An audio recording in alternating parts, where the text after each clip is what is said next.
sentences that I prepared for this conversation, because calm love doesn't trigger a man's familiar coping patterns. Let me repeat that. Calm love doesn't trigger a man or woman's familiar coping patterns.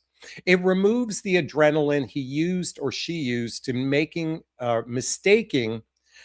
for desire, and forces them to confront themselves. Without chaos to hide behind, he or she has to be present, accountable, emotionally available. And that's terrifying if they've never learned how to do this.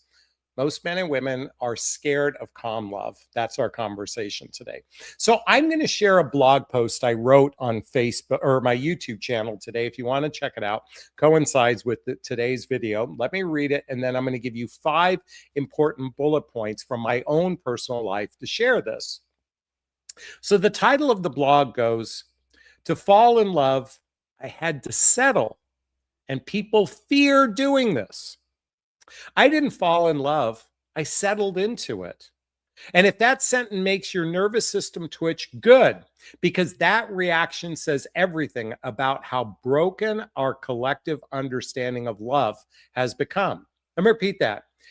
How broken our collective understanding of love has become. For most of our lives, love felt like, most of my life, love felt like intensity, urgency, chemistry that hijacked my nervous system and convinced me chaos meant connection. I mistook butterflies for compatibility and adrenaline for intimacy. I chased the feeling of being wanted instead of experienced being known. This time feels different, and that difference is a lesson. I feel calm, not bored, not checked out, calm like my body finally trusts what my heart has been asking for all along. Let me repeat that. Calm feels like my body finally trusts what my heart has been asking for all along. Calm like I don't need to audition for love or prove my worth. I'll throw this one in there. I didn't have to climb to the highest room of the tallest tower. Calm felt like I'm allowed to be human and still be chosen. And here's the spicy truth no one wants to say out loud. Healthy love doesn't feel like fireworks at first. It feels like relief. Relief that I'm not guessing. Relief that consistency isn't conditional. Relief that emotional safety doesn't require self-abandonment. There's friendship here, real friendship, laughter that isn't distraction, conversations that don't perform intimacy, but actually create it. Time together that doesn't need romance to justify its value. I'm not chasing outcomes. I'm observing behavior. I'm not fantasizing the future. I'm paying attention to how it feels to exist in the present moment with another human being. That's the teaching. Love isn't something you fall into blindly. It's something you rise into consciously. If attraction pulls you forward, but peace pulls you deeper, pay attention. If your body relaxes instead of braces, pay attention. If you feel more like yourself instead of less, pay attention. Chemistry can be instant. Let me repeat that. Chemistry can be instant. Trust is earned. Safety is built. And the kind of love that lasts isn't loud. It's steady. The biggest lie we're sold is that love should knock us off our feet. Real love stands upright. It doesn't destabilize us. It grounds us. It doesn't consume us. It expands us.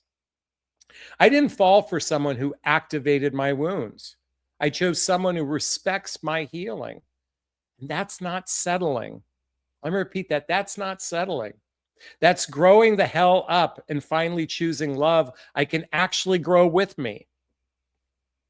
That's my blog post. Today's video is birthed from my relationship. Many of you followed me for a while, and if you're brand new, I just want to share with you, I went through a divorce almost 20 years ago. I began online dating. I thought online dating was simply you can punch up exactly what you want and someone would magically appear to fill the hole that was in my life.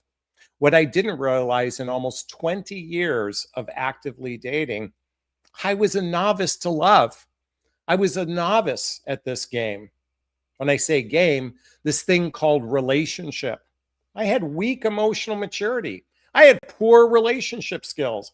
I was like pretty much every man and woman out there that was in midlife. And I always say midlife is after baby making years and before retirement. By the way, this includes, I should say, most everybody is infantile, to some degree dysfunctional in the way they operate in relationships. We aren't taught emotional maturity. We aren't taught relationship skills. Most of us are rather clueless, and myself included. And I bought into the belief that chemistry equaled relationship success and that love should be something like a lightning bolt hitting you or Cupid hitting you. What I found for myself is my default attachment style is anxious. If you're not familiar with attachment style, highly recommend checking out the book Attached by Amir Levine and Rachel Heller. All the books I recommend are listed below.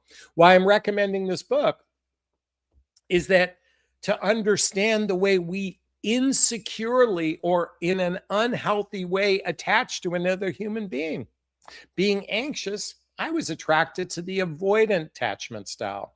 Typically, those people that are emotionally unavailable or emotionally stunted, they're not very verbally expressive.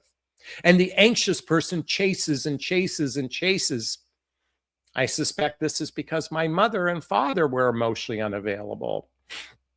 In fact, if you grew up in the 60s like I did, and I'm a tail end baby boomer, most of you are either baby boomers or Gen Xers.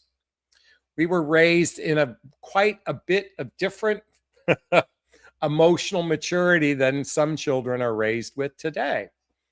And I found myself chasing love. Have you ever felt that way? You were chasing love? By the way, I'm going to share with you 5 critical points that I had to learn for myself. Because now that I find myself, I didn't settle into love. I finally had to settle down. I had to settle down my belief system that it should feel like fireworks and butterflies and it should feel spectacular. In fact, in my current relationship, our first meeting, by the way, I don't like calling them dates the first time you meet someone. I like calling them meetings. In fact, that's what I asked her. Could we treat this as a meeting? Just 2 people meeting as friends, no pressure, no expectations. And she agreed to it. That's why we had a coffee date. Now, mind you, it was at a beautiful restaurant at a hotel overlooking the marina in Los Angeles. It was coffee. It was fun. It was no pressure. We ended up having a 5-hour conversation, but for some reason, we didn't have the spark. We didn't have the chemistry. We didn't have that pull to one another. And yet we had this 5-hour conversation. She felt like I was talking to my best friend. It felt calm. It felt easy. And she didn't have chemistry for me. Now, what I realized is we did have something. We had intellectual chemistry. We had emotional chemistry. We had spiritual chemistry. We had a different form of chemistry, but not that attraction pulling to one another. And so we connected a few days later on the phone. We're like, what happened? We check all these boxes. We have the similar personalities. We have similar interests. It was amazing how if you check the box, check the box, check the box, and yet there was no magic. And what we realized was, hey, we're going to make a stand for the magic. We are going to make a stand for the magic because we want what we have together and something more. And we talked on the phone for 5 hours that second time. A couple hours here, a couple hours there. The next morning, I called her up. Couple hour conversation in the morning, couple hour conversation in the evening. The following day, couple hour conversation in the morning, couple hours in the evening. I think in the course of 10 days, we amassed over 50 hours of sharing with each other. And we're like, oh my gosh, we're like each other, becoming really good friends. We built familiarity. We shared from that place of there's no consequence. I can share truthfully with this person. And I woke up 10 days later going, I really, really, really like this person. And she said the same thing to me. And so when we met up again for a drink, it was like all of a sudden a kiss happened and the sparks flew. Why did the sparks fly? because we didn't operate from traditional chemistry. We didn't operate from this place of neediness. We didn't operate from this fantasy most of us have bought into. So the first fantasy most people buy into, like I did, I used to think chemistry was love, but it was really my nervous system chasing familiarity, chasing that pattern of needing someone to love me so I could feel good about myself. I needed someone to give me attention to feel good about myself. I need someone to validate me so I could feel good about myself. Intensity isn't isn't intimacy. Attraction without safety just reactivates old wounds, and we call it romance. Let me repeat that. Attraction without safety just activates old wounds, and we call this romance. We've been so indoctrinated into believing that romance equals romance is the entry point into relationship instead of the reward for building trust with one another.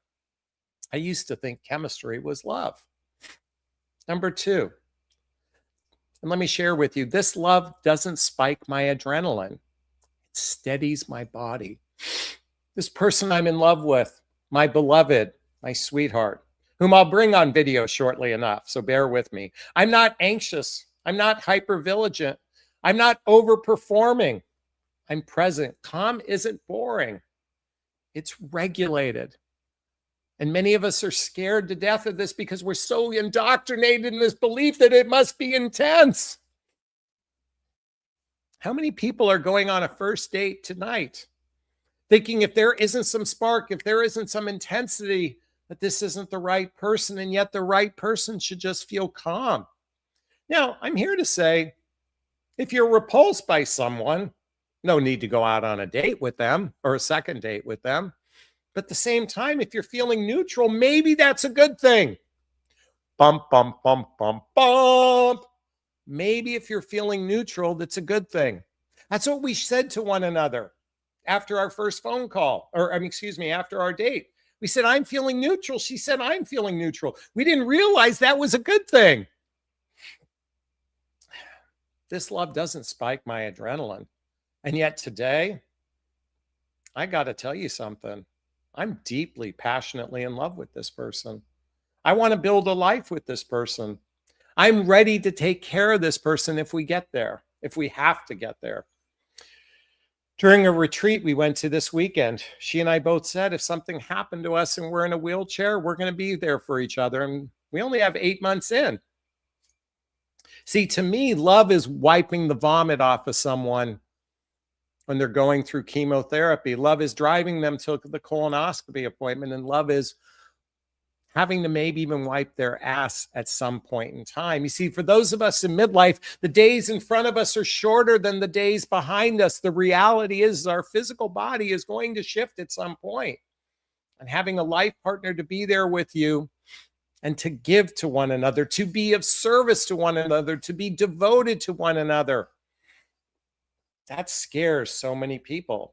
It's why our dating dynamic today is so dysfunctional, because right now we operate from the pure pleasure of companionship, connection, and physical intimacy without the underlying commitment of being all in. Today, casual dating outnumbers serious relationship. Do you realize with friends with benefits, hookups, and situationships and casual relationships outnumbers serious relationships?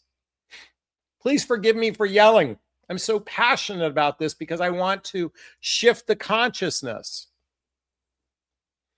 You know, it's said that women are the gatekeepers of sex and men are the gatekeepers of commitment. Well, I'm here to say for the ladies watching this, you are in charge of your relationship destiny. Don't give that to man. But Jonathan, I'm supposed to sit in my feminine energy and let men lead because men are such good leaders of relationship. They are supposed to know what they do. They're so good at it. By the way, do you realize most men in midlife are just winging it? Winging it? Look, I'm your big brother. If I could be there on a first date for you ladies, I'd have a shotgun at hand, pointed at the guy's face and say, what are your intentions with my little sister? Because if you treat her poorly, I'm going to shoot you in the ass. There's no consequences for bad behavior today. There's no consequences for the unconsciousness. And I'm guilty of this. Number 3, fireworks makes great movies, but terrible foundations. Coming back to the chemistry, the intensity, the fireworks, the butterflies. Real love doesn't knock you off your feet. It helps you stand upright and stay grounded. It helps you stand upright and stay grounded. That's real love, not fireworks, not butterflies. In fact, butterflies is a sign this might be the wrong one. If you're feeling anxiety, that means your nervous system is reacting to something different. Listen, most men, they're operating kind of clueless. Most men are good guys, though. That's why, ladies, I just want you to know they are trainable if you learn how. But Jonathan, I don't want to train someone. Look at training is simply expressing your needs and seeing if they want to meet your needs. That's it. Expressing your standards, expressing your boundaries, expressing your needs. Now, many of you do a poor job of expressing your needs.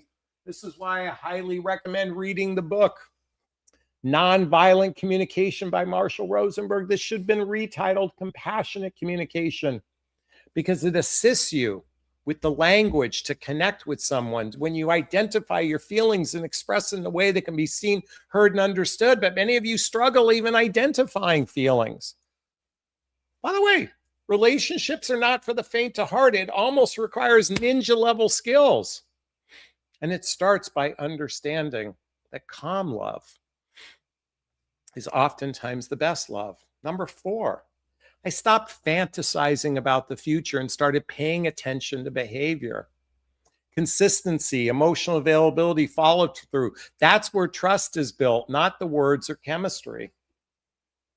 Listen, I am grateful for every relationship I've ever had, whether it's my ex-wife now, my 2 significant relationships before meeting my beloved now.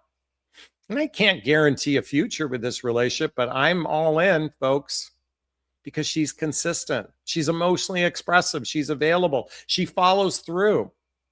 She built trust by being consistent with me. I didn't need to fantasize about the future. I just started to pay attention to the behavior right in front of me. That didn't scare me, but the calm part didn't feel familiar.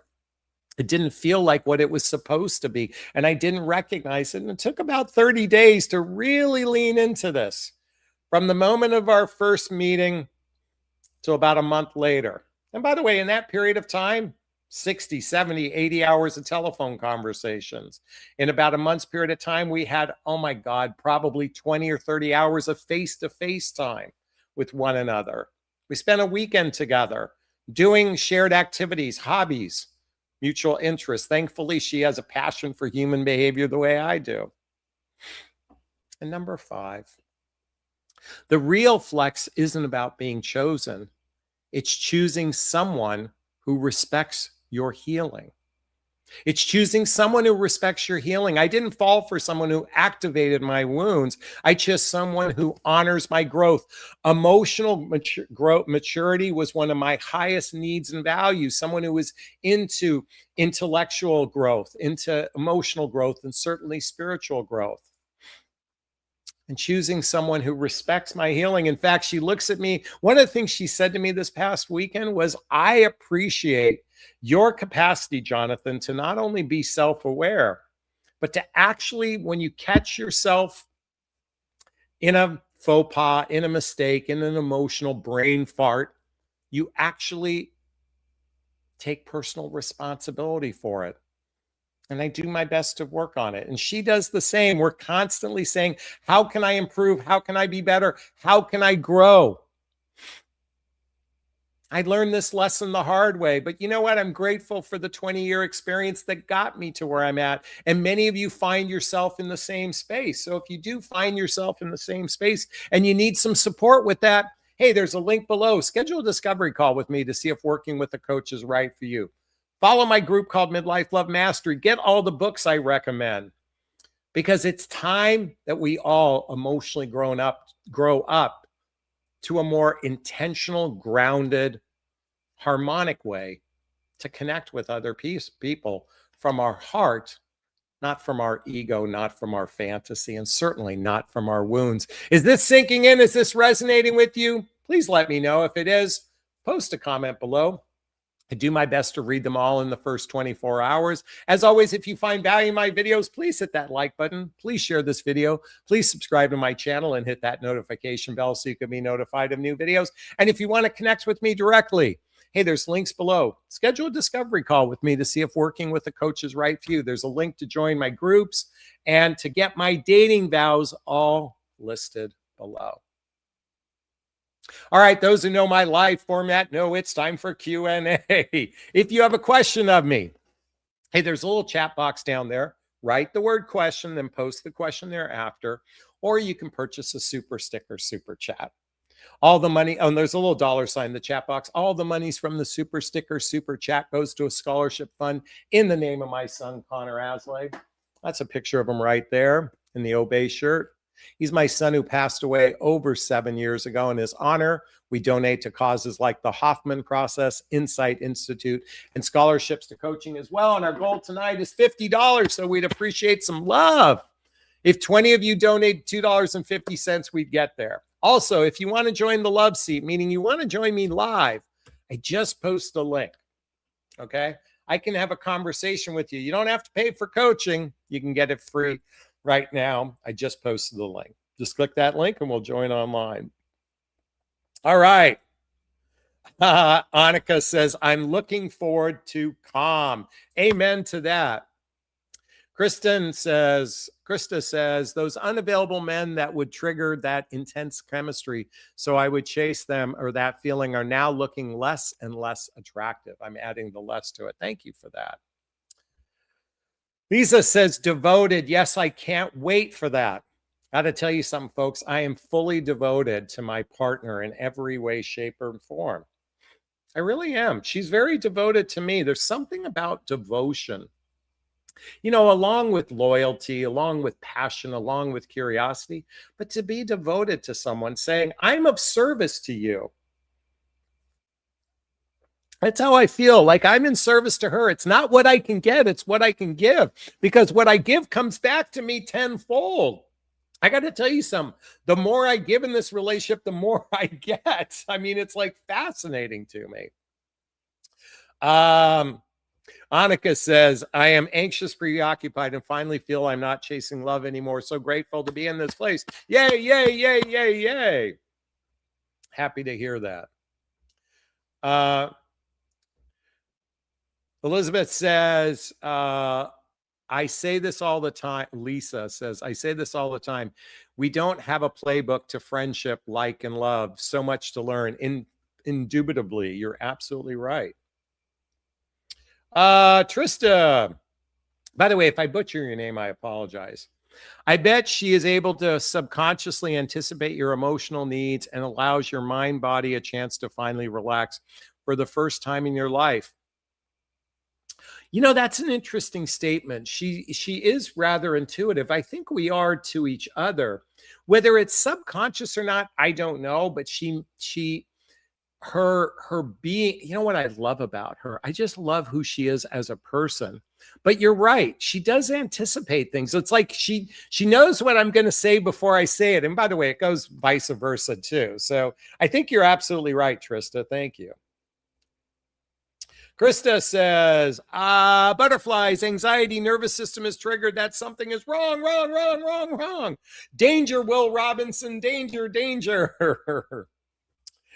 Liz says, a relationship, take courage, no doubt. Chiquita, we've been programmed from rom-coms and Disney type love.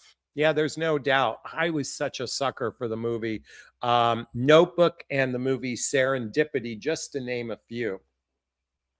You know, I had an issue with the Notebook, but maybe I shouldn't go down that road. But there's no doubt that rom-coms, what else did you say? Certainly was the Cinderella narrative that we bought into, and we've created this fantasy version of the way love is. I think the movie This Is 40, when they turn 40 years old, is a better reflection of where people are at. You know, showing the chaos, showing the dysfunction of relationships. And coming back to my relationship, we built a friendship. We both we said, God, we're becoming really good friends with one another, not realizing it was preparing us because we weren't stuck on the narrative, the performative narrative that men are supposed to climb to the highest room of the tallest tower. I didn't have to do any of that stuff. Oh, here we go. Question. Annika, question. If we're both triggered in the beginning of dating, how to approach it in a grounded way? Well, I think this is a great question. So first, you have to identify what is being triggered. So if you're both being triggered, I'd want to identify what inside of you is being triggered. And then I would invite each other to have a deeper conversation from a grown-up perspective, from a place of curiosity, like what is causing me to feel this way? And it requires vulnerability. It requires authenticity and certainly transparency. You have to be willing to talk about. But Jonathan, if a man talks about his insecurities, I will think of him as weak.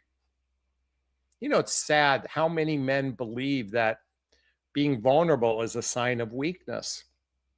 And some women may perceive it that way. Some women stuck in their ego in 3D thinking might view a man as weak. But for the man, I'm here to say the sexiest thing you can be is vulnerable for the right person. Only the wrong way. By the way, in my book, folks, What the Heck is Self-Love Anyway? A Journey of Personal Development, Self-Help, and Spiritual Work. Let me just tell you. Chapter 1, speak your truth with kindness, because chapter 9, if it's sincere and from the heart, you can't say the wrong thing to the right person. Don't be afraid to speak your truth. By the way, if someone wants to join the Love Seat, I posted a link. All right, let's keep going here. Great question, Annika. Thank you. Dot has a question. I'm in a great relationship with a man 17 and a half years older than me. We're committed and both on growth path, but I find he makes decisions without asking my opinion. I've spoken to him about this. So it's very common for people that after age 50, we kind of get set in our ways, whether you're a man or woman. So I'd be curious, what kind of decisions does he make without asking your opinion? Are we talking about going out to dinner? Is that it? And keep in mind, if it's about him doing something for you, then you have every right to make decisions on his behalf. In other words, you can pick a place to go to dinner. You don't have to leave. I'm using that as an example. So I'd love to know more. Give me an example of what, but it's very, and it's good that you've spoken to him about it. So how does he respond to what you say to him? How does he respond to what you say to him? Does he take into account what you say? Does he honor what you say? Does he appreciate what you say? Or is he dismissing what you say? If he dismisses you, that's not a great relationship. That's not a good sign. So I'd like to hear more, Dot. Question from KT. How long do you give a guy to respond on a dating app before you unmatch him? I mean, in most cases, if you've initiated a conversation, I would say 72 hours is a fair amount of time. I mean, normally within 12 to 24 hours would be more customary if there's an interest. If you're having an ongoing dialogue with someone and they're gone for more than 72 hours without some sort of reason behind it, if you're having an ongoing dialogue with someone and if you've yet to meet, I'd say, first off, until you meet someone, I wouldn't put your eggs in one basket. I believe in the 3-2-1-3 rule. 3 email exchanges should turn into 1 or 2 phone calls. That's the 2. And 2 phone calls should turn into 1 date, and it shouldn't take more than 3 weeks period of time. So from first contact to date, I believe if you haven't made it happen within 3 weeks, and again, don't commit. You're not committing to one person until you physically meet someone. And if you've met someone a number of times and you've decided you're going to explore a relationship, I think communication should be relatively consistent. You shouldn't have to be waiting a long time. Okay. Ducky. Honestly, I was pursued by a man, but while he liked my steady demeanor, okay. Chiquita's back in the house. In my opinion, I don't think Cinderella was never in love with Prince Charming. She was in desperation, saw him as a meal ticket. What do you think? I mean, certainly the whole illusion of falling in love with the image of Prince Charming is a common tale. Think of how many of you ladies love Jason Momoa, and many men love Scarlett Johansson. Never met them. It's just a fantasy. Was she coming from a place of desperation? Sure, she was most likely coming from a dependent place. I don't think she was looking for a meal ticket per se, but on a subconscious level, yeah, she wanted to be rescued. Very good point. Very good point. Daniel's in the house. Question. How do you help people tell the difference between calm that comes from healing and calm that comes from emotional contraction? You know, I think emotional contraction isn't calm. It might be detached. And I think, and not that there's a difference between non-attachment and detached, okay? You might be calm from a non-attached place. If you're detached, meaning that there's no space for curiosity, then emotional contraction could be detachment. That's my differential. But when it comes calm, it feels relaxed. But the beauty of calm is that you're still curious about the person. You're still curious. Detached means I've lost interest. Calm is curious. I want to know more about this person. That's a great question, Daniel. And I'd love to hear your thoughts on the way I responded to it. So how does that land for you? I'd like to hear. The calm is still curious, and contraction is detachment, in my opinion. Okay. I'm not a psychological expert here, but that would be my interpretation of it. Great question. You can't say the wrong thing to the right person. I'm going to trust that. If it's sincere and from the heart, you're speaking from your heart, and someone takes issue with it, man, if they take issue with your heart, what else are they going to take issue with? Dot says he doesn't seem to get it. We're working through 8 dates in conflict, and my only serious issue was power and influence. Dot is talking about a wonderful book called 8 Dates by Doctors John and Julie Gottman, 8 Essential Conversations. I highly recommend before the penis ever goes inside the vagina. Read chapter 1 for yourself, and maybe read chapter 1 together, which is about trust and commitment before you're ever physically intimate with someone. That'd be my recommendation. Gosh, what is it about? I get itchy when I start shooting videos and talking. My nose starts to itch. Hey, Annika just gave us a $5 super sticker. Thank you for the love. We appreciate you. Ducky is in the house and says, the guy immediately took right up with a 26-year-old buzzsaw with daddy issues, followed by 2 other nightmares. Now he wants to get close again, and I don't trust or respect him. Yeah, I mean, that kind of behavior doesn't lead to trust. So I can understand that. And if you don't feel respect, I would say, just like Ariana Grande said, N-E-X-T, next, next, next. Angela's in the house. Should I treat me? Treat yourself with a lot of self-love. That would be my invitation for you. Treat yourself with a lot of self-love. In my opinion, from Pamela, this applies to all interpersonal relationships. I only want friends who respect my boundaries and growth. Pamela, I'm in the same boat as you. Amen, amen, amen. Dot wants to point out schedule issues. You can't use the ski resort condo versus adult children. He insisted on having his ex over Christmas Eve, which really stressed me out. My hips seized because he had stalked me. Well, if he stalked you, that probably is not a good sign. Your body reacting is your nervous system going, danger, Will Robinson, danger, danger, danger. So I would certainly take care of yourself. And if there's some misalignment, I wouldn't want to invest anymore until you started to address what's causing you to react that way. Okay, great question. Ducky wants to point out, Daniel, you had a great question. I'm in agreement. That was a great question.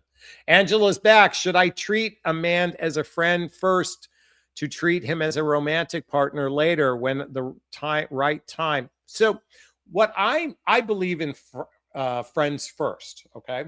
But what I mean is develop trust, develop safety, develop, evaluate who this person is as you would any friend. But that doesn't mean you can't do it in a romantic container. I wouldn't put someone in the friend zone. When a woman puts a man in friend zone, says, I'm not going to sleep with you. When a man says, I'm going to put you in the friend zone, means I don't ever want to commit to you. You see the difference?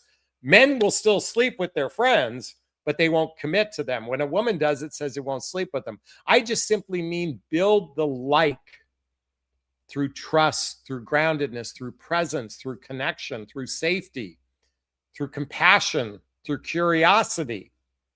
And you can do that all in a romantic context as well. Okay? Hope that helps. Angela says, sorry for the previous mistake. No worries whatsoever. Hey, does anyone want to join the love seat? I'd really appreciate, oops, I made a mistake. Would love to have someone on to have a chat with. Who feels brave enough to join me live? That would be so much fun.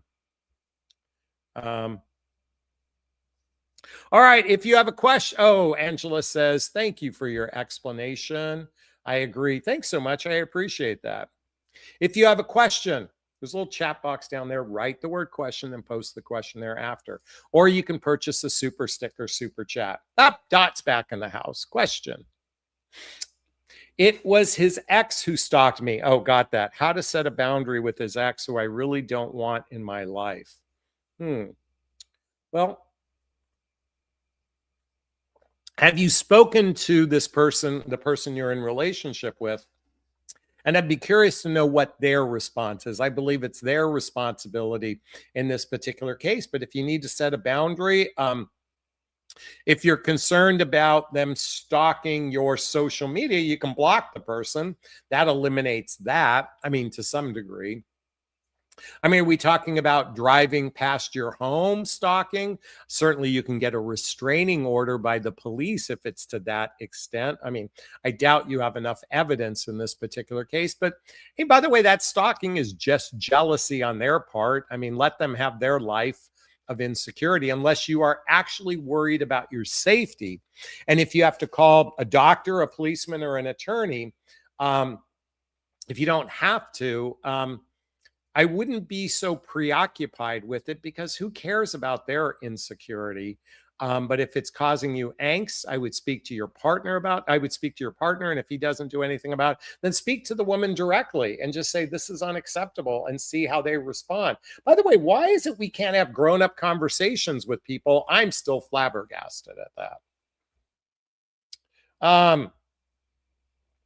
Angela wants to know, Jonathan, do you have girlfriends older than you? What do you think about age differences? So my ex-wife was 2 years younger. My next relationship, she was 10 years older. My relationship after that, she was 1.5 years older. Not quite 1.5. One in about 14, 15 months. My current relationship, I'm 6 months older. So yes, I have 2 of the 4 significant relationships in my life. Well, technically, what about my first girlfriend in college? That was a year relationship, so I forgot about her, but I was a kid, but we were the same age. So I have 2 older and 2 that are younger, but all younger within a 2-year period. Okay. Annika's in the house. Question. When I said I want to build trust and friendship to a guy I like, he said, I don't want to be put in the friend zone, that he would never get out of it. Can you say what to say exactly? Great. You just say, what's important for me is to build a real deep connection of both friendship, trust, loyalty, safety. And why I'm using the word friends is because it's really about liking you.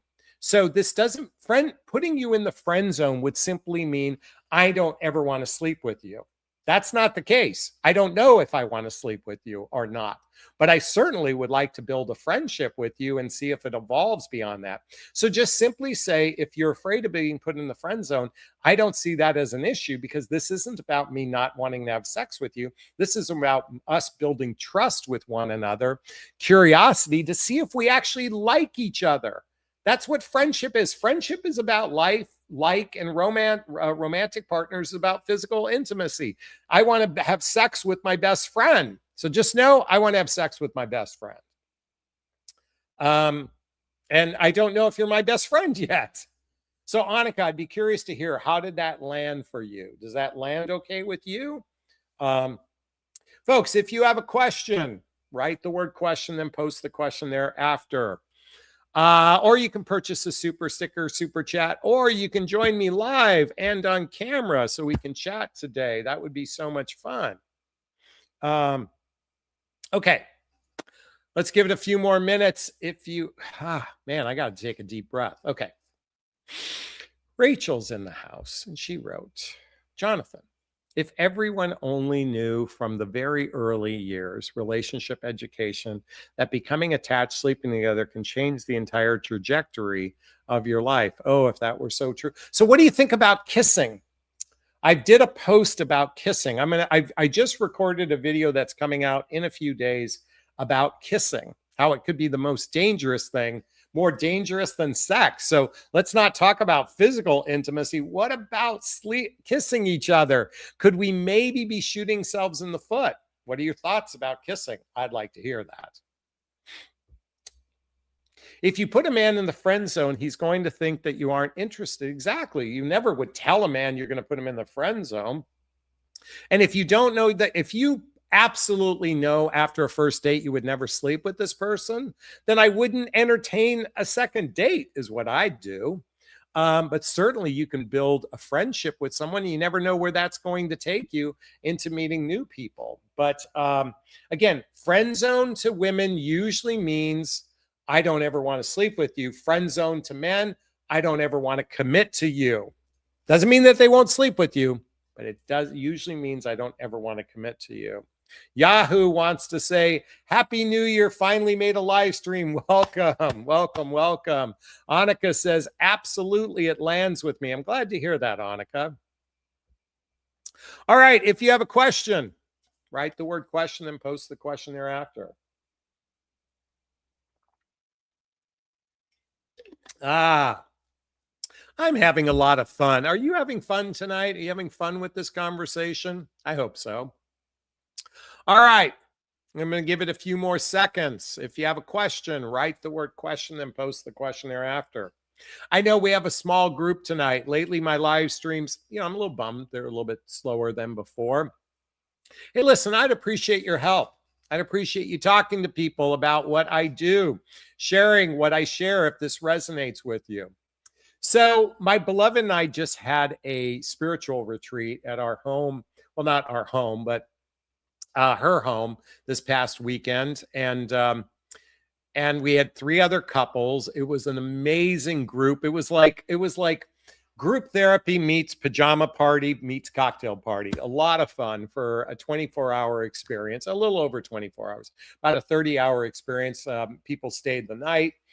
We had a fun time just communing and connecting with one another, opening our hearts. And God, it touches my heart. She was so effusive and demonstrative about our relationship. I think you can tell I am deliriously in love, and I jokingly use the word deliriously, but I think you can tell that I'm deeply heartfelt in love, and I have no problem expressing myself. But when she expressed her deep, heartfelt care for me, I can't begin to tell you how that opens me up so much, because she's emotionally available, she's effusive, she's demonstrative, she's really connected. And we constantly send each other love notes. I'm the one who sends love notes in the morning via text message, but she always responds with a heartfelt love back. And I'm very grateful for that. And I'm just grateful that this love feels so calm. So I just wanted to share that with everyone. KT, our live streams are usually in the afternoon around 4 p.m. Pacific Coast time, usually most Monday through Thursday, at least once or twice in the week, usually. Okay. Lisa says, yes, a great time when do you get to meet her? When do we get to meet her? Okay. So at the end of this month, which is 2 weeks from now, we're going to be moving in together. As soon as I build out my studio for recording, there'll be a chair right next to me. I'll be sitting here. She'll be sitting there. And I was just talking to her about this today. She is so brilliant, so wise, she's a psychologist without being a psychologist and has a lot of wisdom to share. I will then officially share her name publicly. And Angela wants to know, how did my beloved find me? 3 separate dating apps. The first app we spoke to was on Bumble. The second dating app was Match.com. And finally, we connected with one another through Hinge. So yes, I'm going to have her on, and we're going to talk about, I think our initial conversation is how much we almost blew it. We almost blew it, being stuck in the need for that spark, that intense chemistry, not realizing it was percolating. Like what happened with us was like the story of the frog in the boiling water. We oftentimes, if you take a frog and drop into boiling water, it'll jump out. Well, that's what we look at as chemistry, intense. In our particular case, we actually had chemistry. We're in the water, but the frog was the frog was in the water, but we turned up the heat unbeknownst to us. And we could have missed out on an amazing relationship with one another, which makes me think that God, universe, spirit works in our favor. I really do believe God, universe, spirit. Who's spiritual here in this group? Who believes in the spirituality of things happen for a reason kind of thing? And I think we were meant to find each other. We were meant to find each other after the age of 60. So we did all of our learning in the first 20 years of our life, first 21 years of our lives was, our parents were the drivers of the bus. The next 21 years of our lives, our programming was the driver of our bus. And the next 21 years thereafter was us each learning who we are as individuals to better prepare us for the relationship we're in today. So the first 20, the reason why I'm saying 21 is I'm thinking in 3 sevens. So if things happen in 7-year life cycles, 3 sevens makes it 21. That's our parents were the drivers of the bus. The next 21 years, our programming from our parents drive the bus. The next 21 years is unlearning all the programming we learned. And the next 21 years, that from 63 to 84, is us living our divine purpose. And that's the way I look at things. So as Angela says, God is always guiding us. Yes, Lisa says, God has a good plan for our lives. I believe it was meant for you to meet. God, universe, spirit.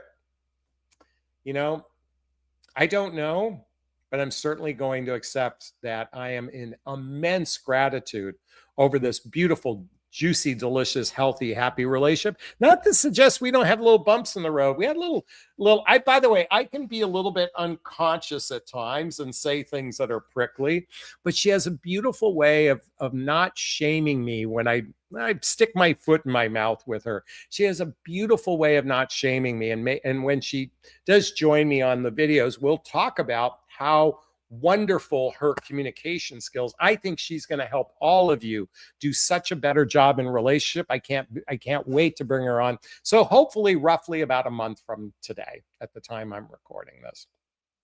All right, folks, I think this will be a great place to wrap up today. Did you get value out of this conversation? I'd like to hear your thoughts. Post a comment below. I do my best to read them all in the first 24 hours. As always, if you do find value in my videos, please hit that like button. Please share this video. Please subscribe to my channel. Hit that notification bell so you can be notified of new videos as well.